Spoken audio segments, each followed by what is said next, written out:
Episode 130, the Old Guard movie review and Immortality stuff.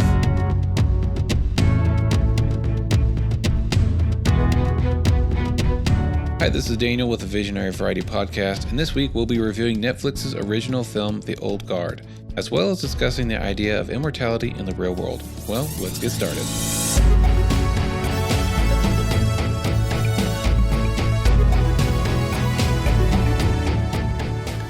Welcome to the Visionary Variety Podcast, where we cover cool stuff like photo, video, film, books, and technology. So switch on your brain and enjoy the show.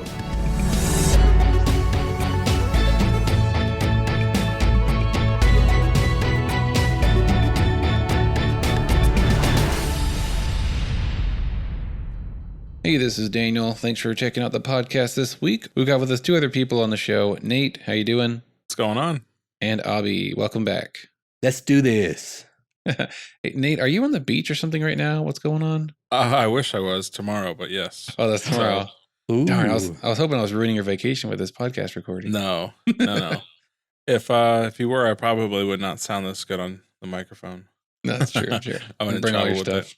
Like, I'm literally sitting on the beach right now, middle of the hurricane. So I watched the movie yesterday. When did you guys see this film?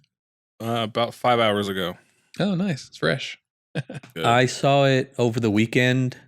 I had skimmed. I watched it with my family, and then I skimmed through it again to see if I picked up anything. Well, let's get right into it, and there will be spoilers. So if you haven't seen the movie yet, and you want to be surprised, you want to get the full experience, go watch it, and then come back and listen to this episode. I've warned you. So here we go. Spoilers and everything else is soon to follow. And at the end, we're going to have a really good, hopefully deep and interesting discussion about what if you were immortal? What would you do if you lived forever? What would you not do? And what might it actually be like to never die? But we'll get to that later. So let's start with our ranking of the movie. Abi, how would you rate this movie and why? I would rank it on the scale of 1 to 5 millennia. I would rank it a solid 4 millennia. Yeah. Abi, why not a 5 and why not a 3? It wasn't super memorable. I kind of went in with knowing that this would be a first of a trilogy, while not confirmed, but so I kind of knew that there was supposed to be more at the end of the story. So I reserved that extra star for the totality of the trilogy. Yeah. Not a 3 because it was above average for me. Yeah, 3 for me. 3 is an average. Like, oh yeah, I liked it. I might rent it again. I might watch it. I might buy the Blu-ray release. I might not. But you're a movie buyer. So. Yeah, I am a very big movie buyer. Our internet went out today, and I was like, and my kids were like, "Now what do we do?" I'm like, "There's 600 movies on the shelves. Pick one." Wow. So first world problems. Yeah. So Nate, how about you? What would you rate it and why? I'm gonna copy Abi. Say 4. Why? Yeah. Could be better in some areas, but I thoroughly enjoyed this movie because I knew nothing about it, and so it was just like, oh my gosh, no here. Way. And so it was super cool. And it wasn't until after I started doing homework, I was like, oh, there's books on this stuff. Okay, cool. Well, that's super cool. So that's exciting. That makes a lot of sense why they left it on the movie where they left it. Yeah, right. Good trilogy starting cliffhanger right at the end. That was well done. For myself, I don't know if I want to be more critical and give it a 3.5 or just give it a 4 like you guys. Go with the crowd. No, don't. 3.5. Oh. It was very enjoyable. There was moments where I was having a good time. I was maybe even saying a few things out loud. Okay, well that's a given. I always say things out loud when I watch movies. But if that annoys you, never watch a movie with me because I will Mystery Science Theater 3000 every movie. Yeah, me too. It's just who I am. I can't. It's just the common thing to hear you go, "Oh, I totally called it, man." I'm like, "Oh, well, I got the ending wrong." I thought the ending scene was coming up, and now we're jumping ahead. But I was like, "All right, he's gonna come back to his apartment, and he's gonna find like some leader of some secret group of bad immortals, and he's gonna bring him into his gang." Well, I mean, it could be. But it was just her, and I was like, "Dang it, I got it wrong." But it was like S.H.I.E.L.D. Just kind of showed up. They just get into their house somehow. So yeah, 4-star or 3.5 star. There was definitely moments where I just feel like, this is okay, but this could be better, but I don't know how, because I'm not a film guy. I'm not a producer. I've never made a movie. If I had some experience, I might be able to say, this is what they should have changed or done or whatever. But it just felt a little thin in some points, some parts of the movie. I felt like maybe the one thing that left me wanting was the action was very realistic. It wasn't over the top. So what was the movie with Chris Hemsworth? The Extraction, or what was it? Yeah. That was insane action, right? Really? And so it was like brutal. It was like a football player running with John Wick skills. and then John Wick. So this felt real, like real action. Like it was believable action. Like this actually could have happened. I really thought that they didn't have the Jason Bourne effect where they're all in real close, real tight to where you get. Thank God. So they they took some elements from some Asian movies where they let the action breathe, where they pan out a little bit and you could see the whole room where they're fighting in. I like that. Yeah. So. It wasn't super high action. When you watch a high budget film, you expect, high action, and it wasn't. So it was a little different experience. I felt like the action was a little bit like a breath of fresh air. It was different. And even the one scene where one guy pushed a guy, the guy shoved him with the shoulder, landed on his back, and one guy shot him. It was just unique. The teamwork fighting was so cool. Yeah, it was like a dance almost of three-person kill the people around. Yeah. Yeah, I enjoyed those little teamwork sequences. Those are pretty clever and fun to watch. You don't see that much. You see everyone being like their own one-man army, and they don't need nobody's help. No. And this is like totally opposite, and they totally worked as a team. I like their military, abilities. Like when they walk through rooms with their guns up, you just feel like these guys have seen stuff. They have training. Yeah. They have years and years, decades, centuries of war experience, and that makes sense. That these guys should be like martial arts masters. They should be the best marksmen, marksmen in the world. Marksmen. Headshot every time, and I liked it. I was quite surprised when they were walking into one of the camps, and I saw the swords on their side. I was like, oh yeah. That was they're in the such helicopter. a subtle way of bringing that in. I was like, oh my gosh. Yeah, they've been here for a long time, so of course they know sword fighting. I was like, oh heck yeah, right. A big old axe. I'm like that one. I was thinking that's not very lending towards mobility, having like a 4-foot axe on your back. But what do I know? No, but if you've wielded it for 1,000 years, you're probably good with it. And that was one thing that she had to work on. Watching some of the behind the scenes, she's like, I have to. My character's been around for so long. This is just like flipping a coin. Mm-hmm. And it's just subtle. It's simple. And I think she did a really good job at throwing that thing around. Oh yeah, she did a great job on the role. Let's talk about the acting. So did you guys think the acting was good? Did you feel like there's anyone lacking or take you out of it? I like the character, the relationships, and some may question, with the culture that we're living in. But I really thought that it was a novel way to have was it Joe and Nikki, that relationship that they had. Mm-hmm. I thought that was really interesting. It wasn't overt, but it was there. You know what I'm saying? Mm-hmm. Like in some other movies where they'll overplay. So they'll overplay that relationship or that orientation, and kind of almost like to the extreme. And this was just kind of subtle, Yeah. Like they didn't do like what they did in I Spy with Batista. Yeah. I have some acquaintances and friends that are of that orientation that are gay. I'll just say it, and I've never seen them act flamboyant or over the top, and that felt like a real relationship. I thought that was interesting. So that acting, whatever cues they took from the director or however they felt that relationship was supposed to go, I thought they played that really well. But I thought that was really a really interesting direction for that. And they always seemed like they had the sarcastic last word or some humor. Yeah. Well, after 200 years, you think then they'd probably.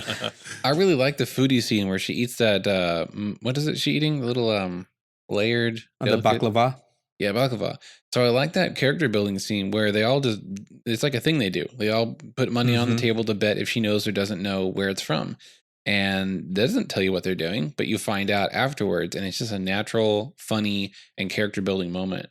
She loves food. That's like her thing, one of her things, other than killing people. She also loves food. So I just felt like that was a good character building moment. And you get a glimpse into their relationship, that they have this tight, special relationship. That was cool. And when they put us in the plane, when they had that fighting scene, I think that was an interesting way of character building for the new edition, for her to realize how much heart she had, which was more of a game all of a sudden for her in that fighting scene. Yeah, that was awesome. So to just close my opinion about that, I think that the relationships were very, very natural all around. They felt like they were genuine. To include Booker's, who later we found out was, he was just kind of tired of living. But that whole the unfolding of the relationships was really well done. I don't know. It was subtle, so that means, and it wasn't overtly noticeable. So I think that's a win when it doesn't stick out. Yeah, if I can say it that way. For a movie that probably filmed all maybe 6 months to a year, they really did show like they've been around each other for like a couple hundred, a couple thousand years. Yeah, I feel like the casting was really good. Charlize Theron just did an awesome job with that stoic, serious face. Like, you don't want to mess with her. She like I said earlier, she's an assassin. Yeah, she's been around. She's hardened, and her character is kind of lost hope. Well, she still wants to do good things, but at the same time, I feel like she's kind of lost hope in the beginning of the movie, and then later she gets that back. It's interesting how they introduce stakes by her and the others possibly losing their immortality through some unknown means or some unknown trigger. That they bring stakes back into the scene, because if you can't die, you can just walk into whatever, and you're going to come out eventually or somehow. But if there's a threat of you losing your immortality or it wearing away and you finally running out of time, then it's like every battle is our last, even though, Yeah, it kind of always puts you on the edge. Yeah, I thought that was really smart how they did that. And I read a little interview with the author, what's his name? Greg Rucka. He's the one who wrote the graphic novel. It's actually from a 5-part graphic novel that came out in 2017. That never happens in the graphic novels. They don't lose their immortality. But he wanted to introduce that in the film to give some stakes and some, a little bit more dynamic element to the storytelling with the characters. But yeah, Charlize Theron did awesome. So here's something weird that actually my wife noticed, and then I picked up on it. She noticed that the Copley character, the actor's name is, I hope I don't butcher this, Chiwetel Ejiofor. Ejiofor, what a cool name. So he plays Copley. So, he is good at first. He's like an inside connection to the CIA. It helps them out. And then he betrays them. And then he comes back around in the end. So he's kind of this good, bad, complex character who's got his own agenda and emotions, and maybe double agent. makes mistakes and things like that. So she's like, this is like the same character he played in Doctor Strange. And I know not exactly, but starts as a good guy. Kind of as the character develops, you see more to him that, well, maybe he disagrees with certain people and things. And then she also mentioned Firefly. He was the assassin in Serenity, or was it?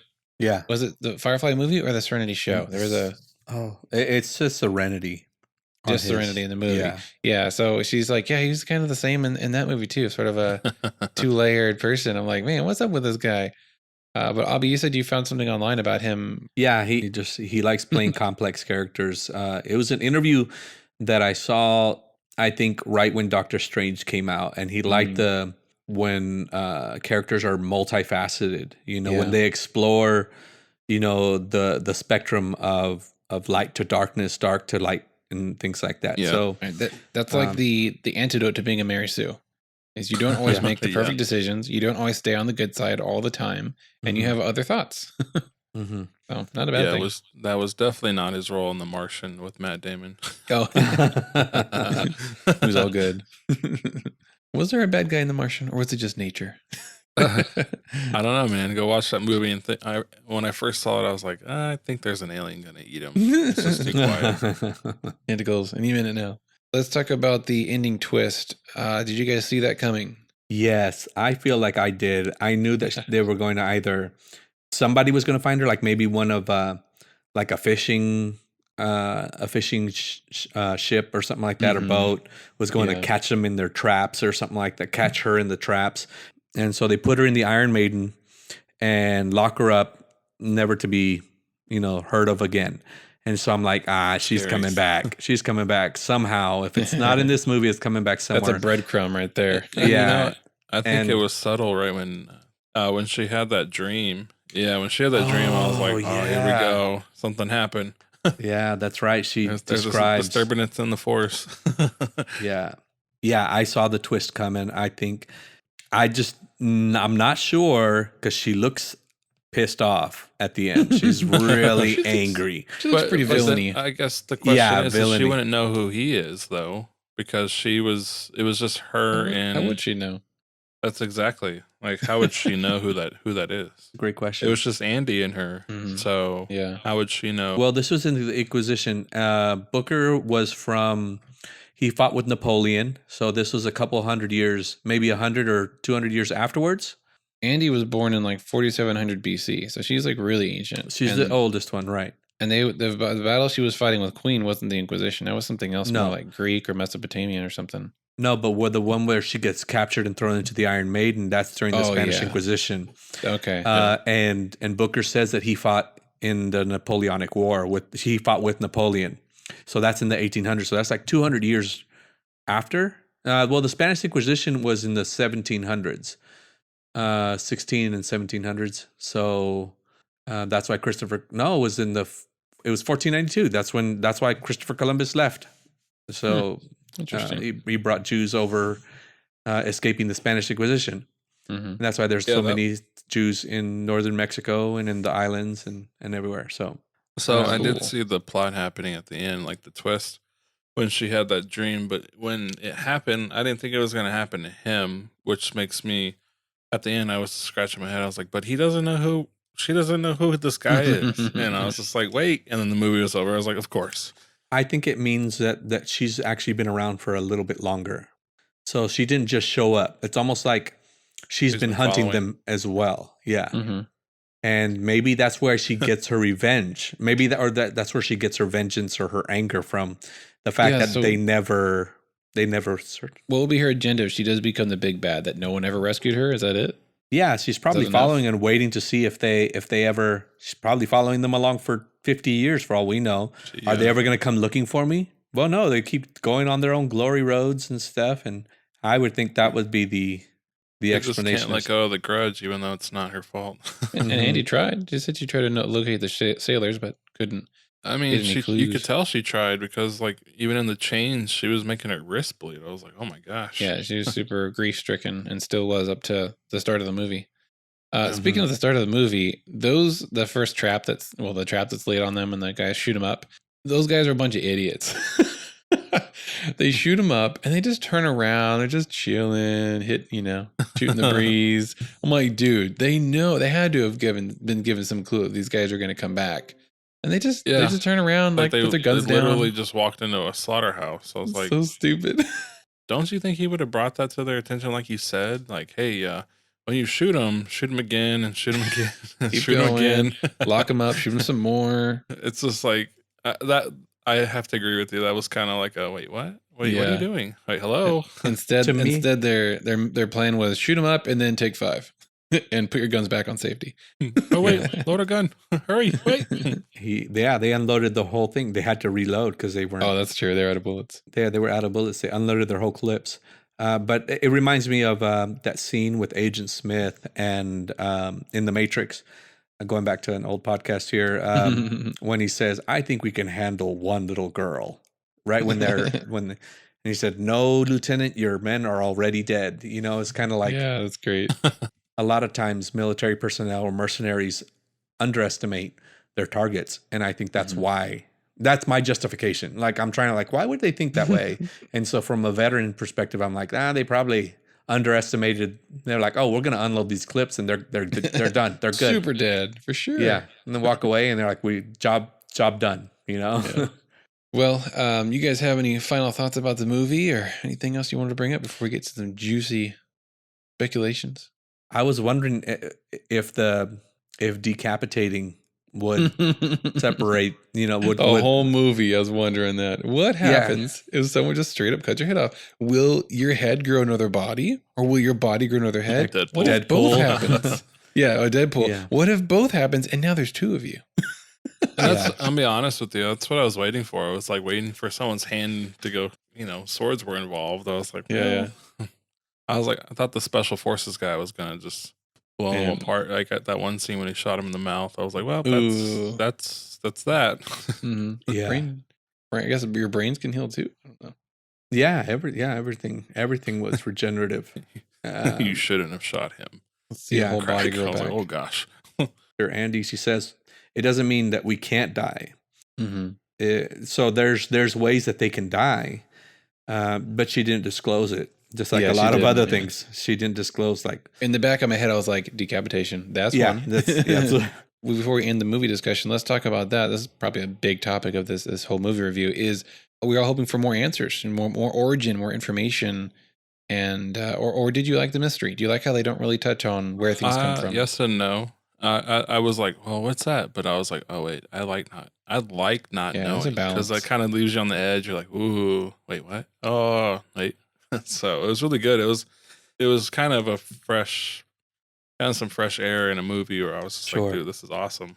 They don't bombard you with a big old monologue about the backstory like they do in sci-fi about black holes all the time, or like Batman. I like the way that they divulge little bits of information in flashbacks. Mm-hmm. And provided that they do move forward and greenlight the next couple movies or whatever, I like that style. It's just hints. And I didn't let you read the whole script, Daniel, but I shared a script with you several months back, and in my full script there's flashbacks. You're holding back on me. Yeah, I am, because I'm trying to make it for a short. What I sent you was a short film version.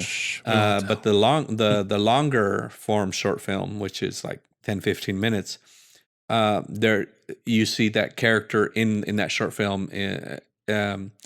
You see him when he's little, and there's little flashbacks throughout the movie that show why he is in the place that he is. So my point being that I like how they just show 15-second montage on, and not overwhelm you with information about, and then they could have, about their history, about their background, or about why they feel a certain way about death or how death happens. And then you have that payoff at the end with the revelation that, that other guy, I believe he was a Moorish fighter that was one of the immortals with them.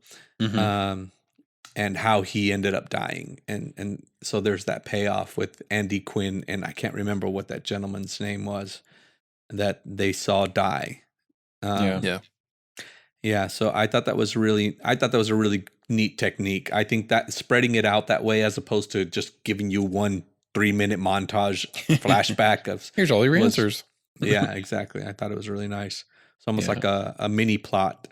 Yeah, I appreciate some shadowiness and evasion of direct answers when it comes to myth and magic stuff and, things like this, where there's like a superpower origin or a genetic mutation. They don't even say genetic mutation. It's not even hinted at. That's what I was assuming it would be. If they brought it into like the real world, no mystical stuff at all. Like it's just a gene, freak gene, just giving them regeneration and immortality.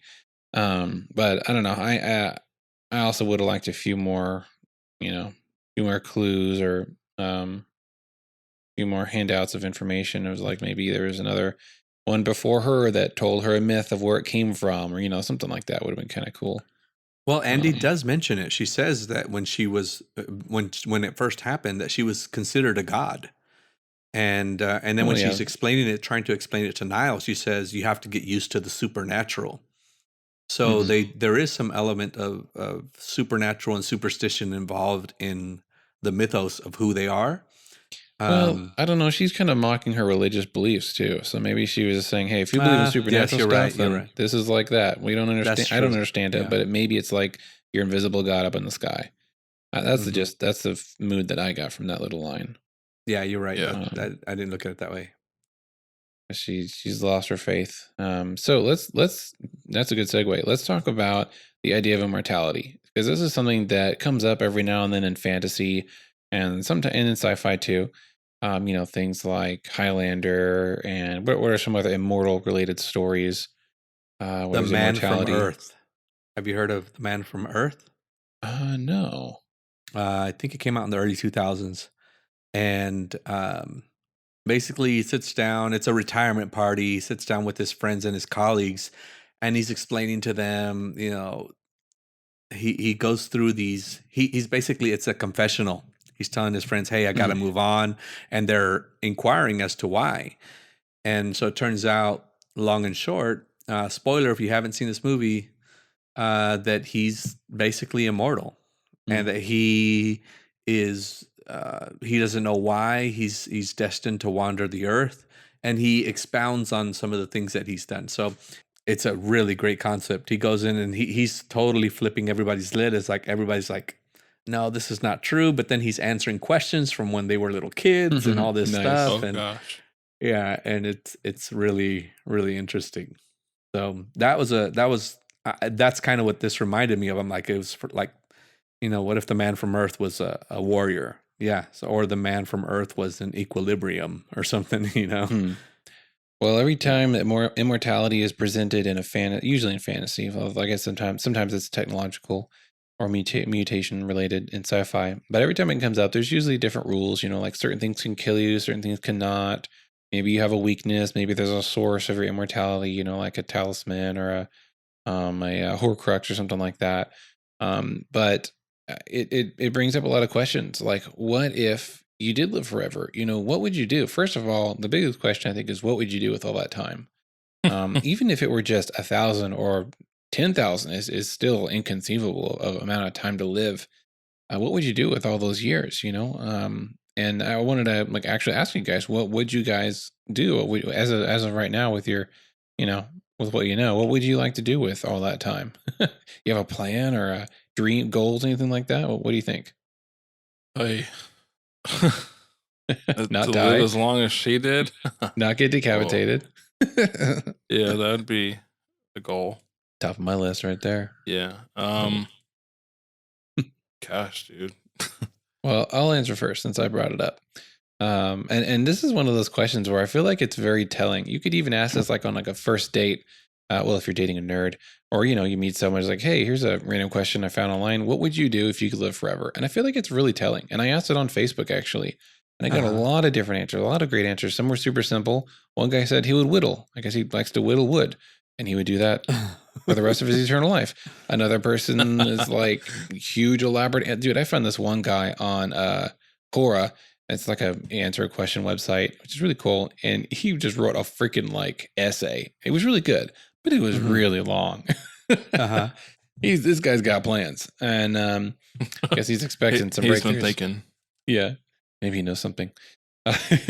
So anyway, it's very telling what people would do with their life, because it really shows you what they value most. What are their top goals if money and death was not an issue. So for me, I would like to think that I would do a different career and master a different profession every maybe 50 to 100 years. I might be a doctor a few decades, centuries and down the line. I might be an artist for this century.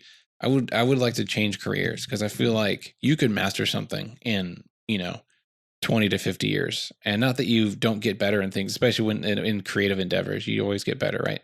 There's always new explorations and things to do, but at the same time, it's I might get bored. I might want to or rather, I would want to try something else. So one idea is I would like to try different professions.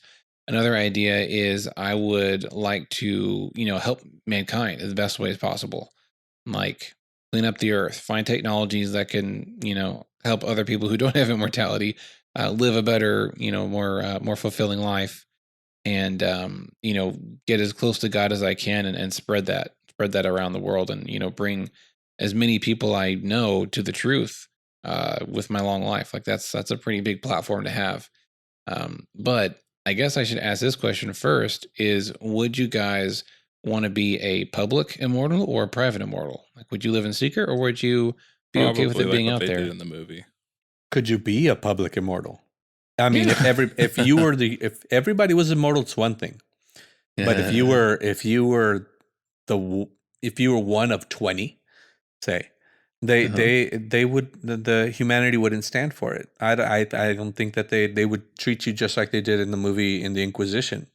They'd call you some sort of alien being, which is maybe why Elon Musk is trying to leave. He's like, I'm tired of this planet. So these inferior beings can't handle my greatness. I need to get off of this rock. Yeah. So, I mean, if you look at the pictures from the 90s and now, I mean, he actually has more hair now than he did in the 90s. Oh, so, man, there's something definitely going on. And now he's moving to Texas. So, yeah.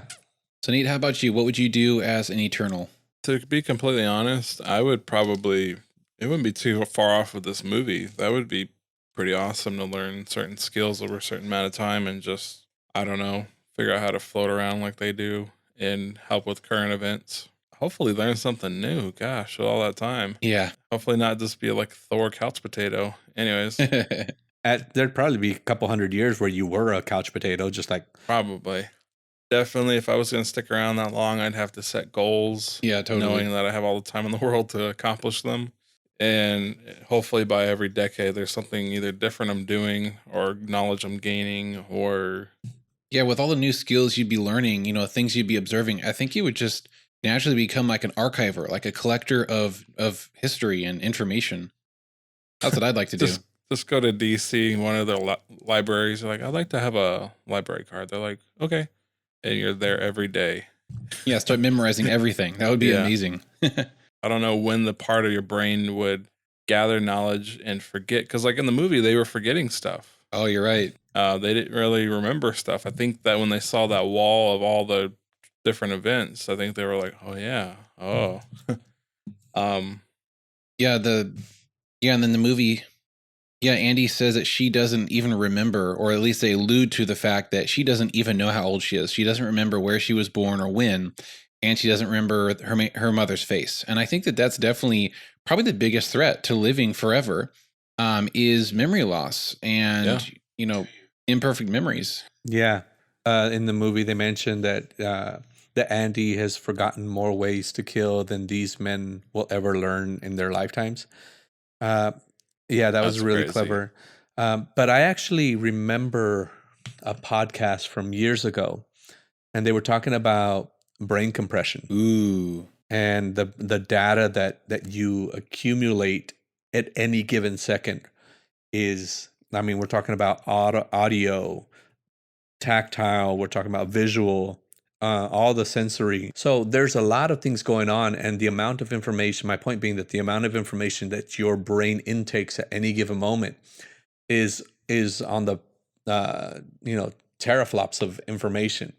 I think they say something like an hour's worth of the visual information. The audio information that you take is something like 4 terabytes of of data, because of our eyes are 30 stops of dynamic range, and our audio, our ears, depending on how old or young you are, obviously 20 to 20 kilohertz of resolution. So we're talking about terabytes of data, but then where does that all go? And so there's a lot of interesting research out there on brain data compression and the mechanisms of what to retain and what to put into short-term memory, what to put into long-term storage, and what to just get rid of. And so,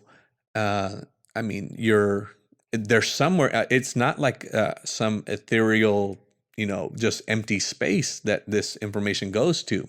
Or for all we know, it does go into an empty space, and our brains are connected to some sort of big data storage in the ether. I don't know. Well, I wonder, when do we run out of space? Can we run out of space?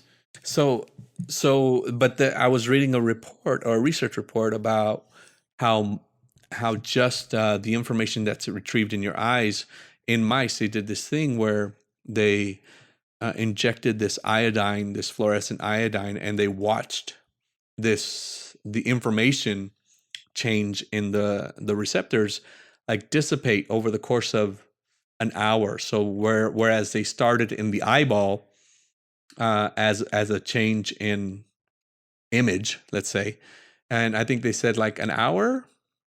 No, it wasn't an hour. It was like 15 minutes later. That information that had changed was being drained down the same path that the spinal fluid is. Once it's been used in the brain, it just kind of releases it. So what they posited was that this data compression or this data storage was, some of it was being stored in the brain, and some of it was just being fluid exchange. Juices is what it boiled down to. So I think that your brain would have to have some sort of unique capacity for data compression and storage and deletion, like some sort of higher order of magnitude than what we currently have. So yeah, we need that superpower too. Our current brains could handle it, but I think that if you were immortal, you'd have to have some sort of different type of capacity to get rid of that type of information. Your brain capacity is definitely something you should be concerned about. I would probably do study into that, and I'd be like, okay, what is the superfoods I can eat and things I can do to like preserve this brain so that I don't go crazy. I mean, fish food. That's why they say that like the Asian communities have the least amount of dementia and brain deterioration, and why they live the longest. Fish oils and I can't remember. Just their diets are good for the brain.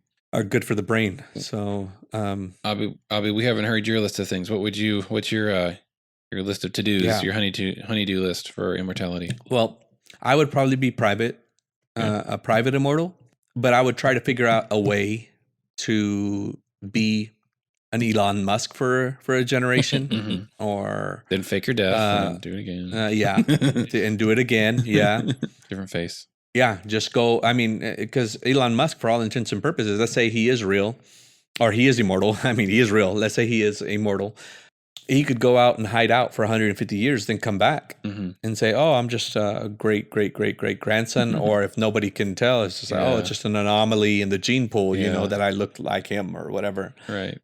So it wouldn't be hard to go into isolation. I mean, if you're immortal, you can spend 50 years or 100 years in the jungles of the Amazon and learn their skills, and awesome. And things like that. So I think I would probably do something like that. You'd obviously live several lives. You'd have several families. Yeah, that's the hard part right there. Let's talk about that. I think the worst part about being immortal is that others are not. And so everyone you love and your children and your spouse and their children, they're all going to die in front of while you're alive. Like you will be burying everyone that you know. And that's probably going to be the hardest part. I think that would take a big toll, and you may want to just go into recluse mode and not make connections, but that is really detrimental to a human being. And I don't think that would be a healthy way to live either. So it's like, shoot, what do you do? I think, the whole for the good of mankind, Copley is talking about. He talks about how they saved lives and they didn't realize the impact of their immortality until he showed them on that board. That several generations, 2 or 3 generations after this lady that she saved from the Holocaust, or this person that they saved from, developed the treatment for cancer or cured AIDS or things like that. All because of their benevolence to be the warriors that they were. So there's that. I mean, could you be? I mean, maybe at some point I'd be a mercenary for hire. That would be kind of fun. There's other good ways to change. Again, I'll go back to Elon Musk. You get bored of this planet? Let me go to another one. And that was one of the answers I got from one of my friends. He's like, I would become an emperor and I would rule justly. And I would point everyone to God, and then I would make peace with everyone, and then we would go to other planets to make peace with them. And I'm like, oh, you're getting real epic now. This was the whole thing with Andy's character, is that she stopped believing. At some point, she did have a religious belief, but after you see thousands of years of, let's say, if you were alive to see, from the time of Jesus.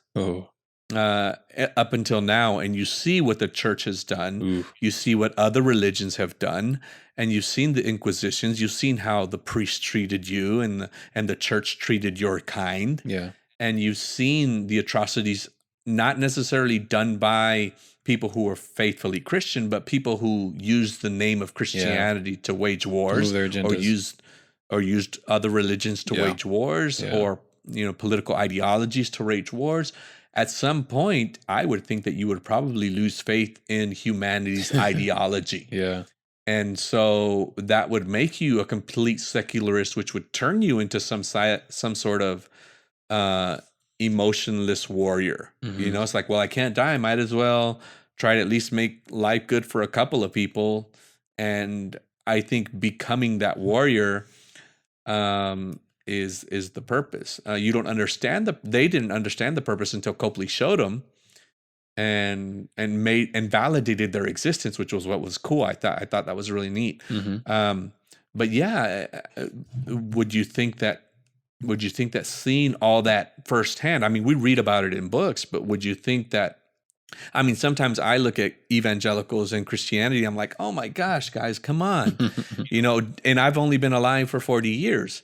Imagine 300, 500, 1,000 years of seeing people repeat their mistakes. Yeah. I think that the overall downward slant of, society and religion and culture, I think that would really take a long-term toll. Unless you're like super stable and level-headed, even then, I think that just overall, I don't know, the broken human nature, and you would come out in various ways. Maybe you'd go through phases. Maybe you'd rebound, and every 100 years or 50 years, you would kind of go this way and then bounce back, go that way, and, stabilize and then go manic, depressive.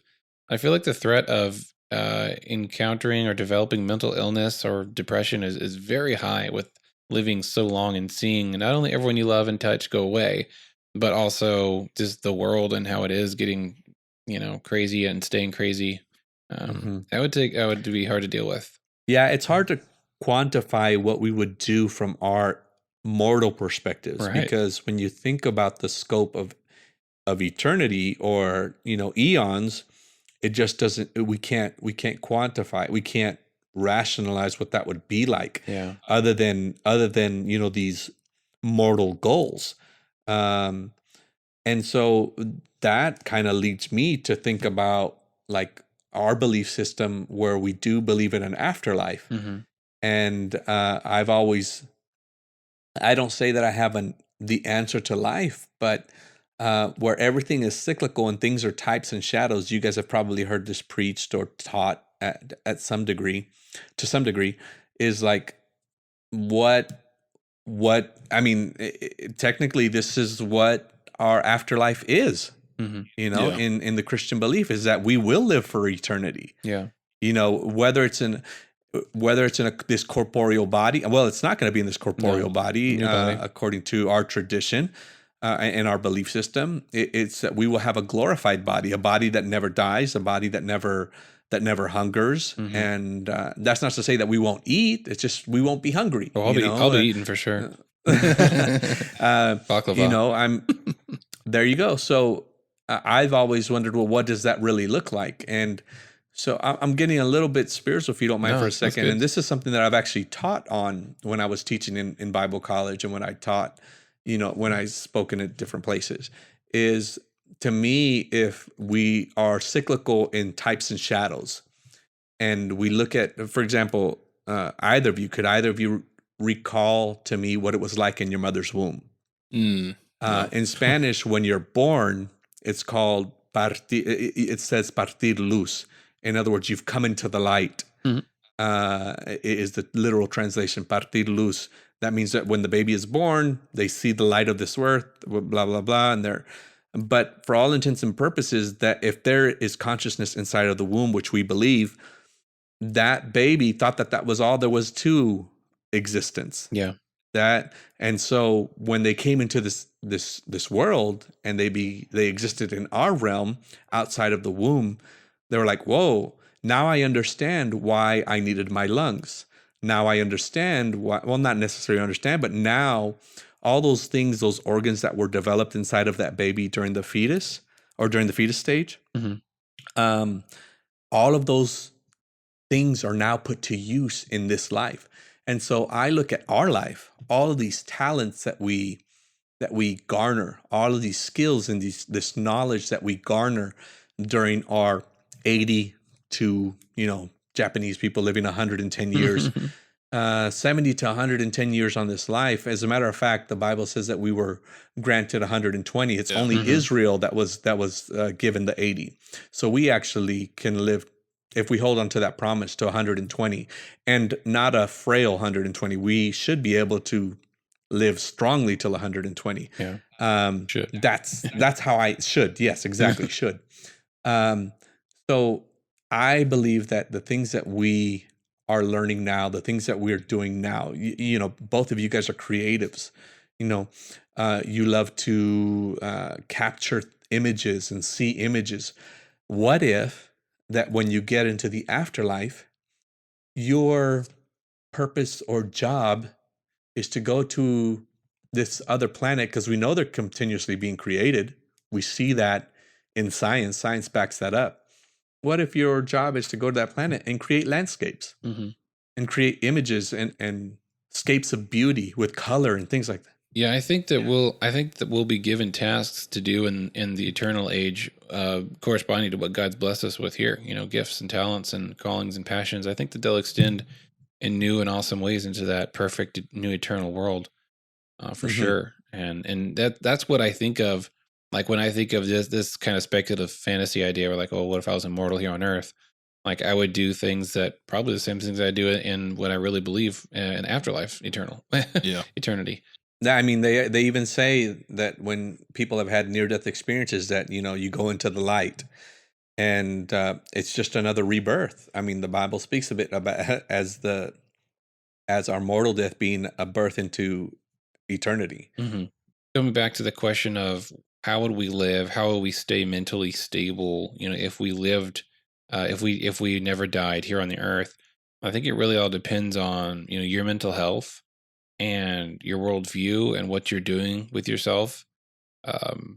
You were mentioning all the stuff going to crap, and I was thinking to myself, I might just give up for a little bit and go find some empty cave and just carve a whole city out of it just for fun for 100 or 200 years, and then. I'll probably. You mean like Petra? Yeah. go make my own city. Maybe Enoch built that, or Methuselah. Methuselah was bored for 200 years, so he went and built Petra. Yeah, that's what he did. Or maybe I'll go to an untouched part of the Amazon rainforest and just make like a whole kingdom out of trees. I don't know. and then I'll come back and be like, okay, guys, I'm done. I got that out of my system. I'm ready to change the world and help you guys out a little bit. Yeah. Also, come see my treehouse. You can play in it. There's a lot of good questions come up, and it touches on a lot of different areas of psychology and human nature, and what you value, things like that. A lot of people that answered that post I did said they would travel, they'd explore every inch of the earth. Some people would be like, I would just learn everything I could, learn all the languages, learn all the trades and practices of everybody. Interesting stuff. Is there a food that you would eat forever? Yeah. No. Peanut butter and jelly. Tacos. Yeah. I would eat tacos forever. Tacos and mangoes. Oh, you're a mango guy, huh? Yeah, I love them. I like pineapples and grapes. Those are just so good for me. Well, yeah, that's if you're going to be around that long, I would be surprised if your mangoes end up in your tacos. I like the manganero salsa. Have you ever heard of that? Yeah. It's really good. I love manganero salsa is my favorite. Oh, it's perfect, sweet and hot. I'm on my way over right now. That's good stuff. Sounds good. Yeah. That's funny. Well, that's it, guys. Thank you so much for jumping on the show tonight. We appreciate you putting in your 2 cents. Thanks for having us. All right. Well, everyone listening out there, we'd love to hear some feedback from y'all. How would you live, public, private? What would you do with all your immortality, all those many eons and eons of life? So let us know. You can contact us on social media or through our email, tvvpodcast@gmail.com. Thanks for listening and have a great week.